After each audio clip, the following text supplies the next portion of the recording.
Extensive reshoots, huge production delays, the early footage of the film was torn to shreds by the internet, it followed in the footsteps of Avengers Endgame, and there was no press screenings. Yeah, this film really didn't have a chance of being good now, did it?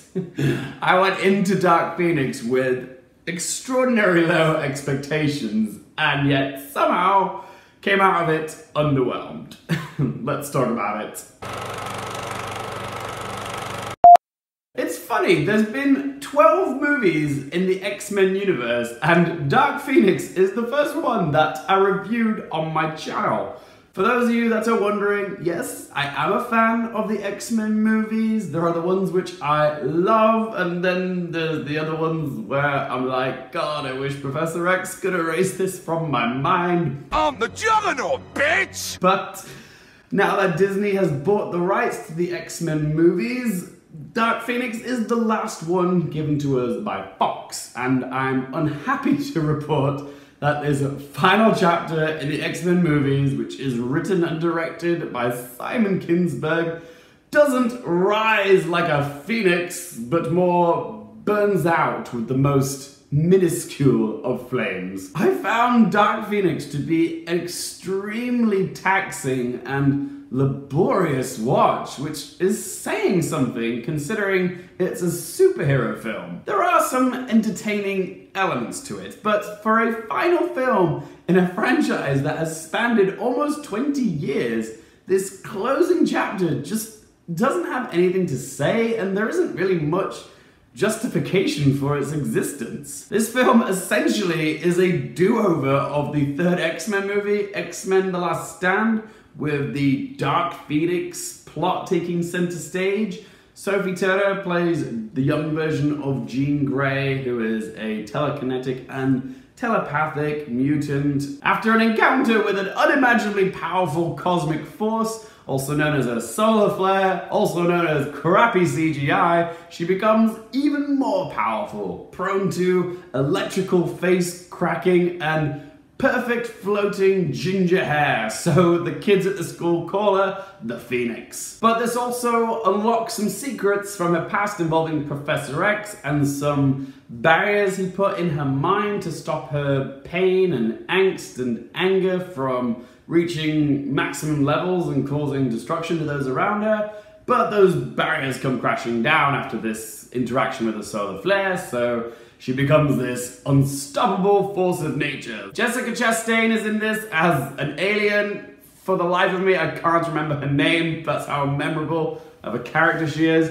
But she wants to take over the planet using Jean as her tool. Frankly, her motivations are muddy and dull. Jessica Chastain is a wonderful actress, but she is completely wasted here. All she does is prod Jean Grey in the naughty direction. That's it. It's no secret I wasn't particularly fond of this film, but I can appreciate that Simon Kinsberg tried at least to bring some emotionality to the story by making it about Jean Grey being at odds with herself and trying to control her powers. There's always interest there when you see a character that's so conflicted, but the execution of this movie is just, it's so flim-flam. I mean, the writing is so cringe in places. The special effects are abysmal. A lot of the actors looked like they didn't want to be there. I swear to God, it felt like Michael Fassbender and Jennifer Lawrence were only in this film just out of contractual obligations. You can just tell Jennifer Lawrence was like, yeah, I'm ready to move on from this franchise. Release me from my contract. I will say that James McAvoy was great in this. I thought his subplot was actually the most interesting element of the whole film, because Professor X has always been a squeaky clean, untouchable character.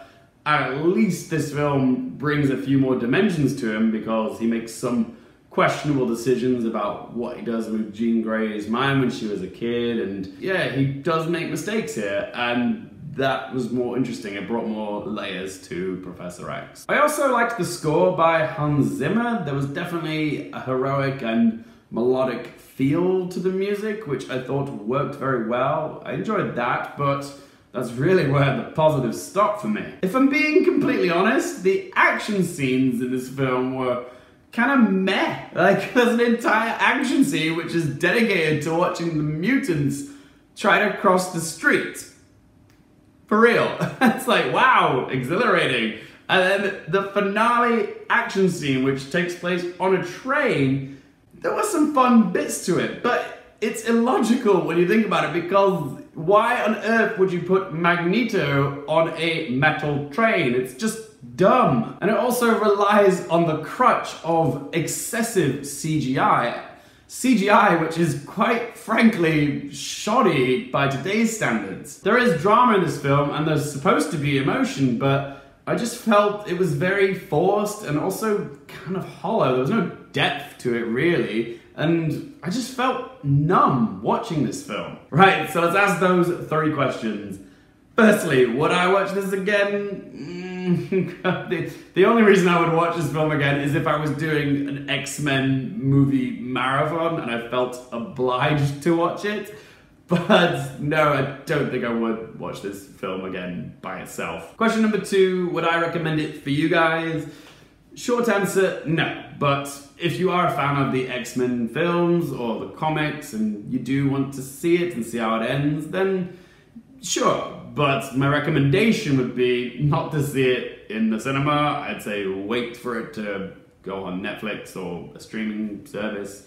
I don't think it's worth your money. And question number 3, what score am I going to give it out of 10? I really thought this was a terrible film. It's definitely on the bad end of the X-Men spectrum. I wouldn't say it's the worst. I'm looking at you, X-Men Origins Wolverine, but it comes in a close second. So I'm going to say X-Men Dark Phoenix gets a score of 3 out of 10. There we go, guys. That is my review of Dark Phoenix. Wow, that's a funny accent. But remember, this is just one bloke's opinion. I'd like to hear from you guys. What did you think of this film? Did you think it was good? Did you think it was shit? Do you think it did the Dark Phoenix storyline justice? Whatever you think, be sure to let me know in the comment section down below. My quick question for you guys today is, what is your favourite and least favourite of the X-Men movies? Whatever you think, be sure to get involved in the discussion down below. Would love to hear from you guys. If you guys like the channel and want to help me out, please don't forget to click subscribe and of course hit that thumbs up button if you liked the video. And if you want to follow me on Twitter, Instagram, you can find all those links in that description down below. Thank you guys so much for watching. For more things related to movies, TV, and popcorn culture, I'm Luke Hiffel, and I'll see you guys next time.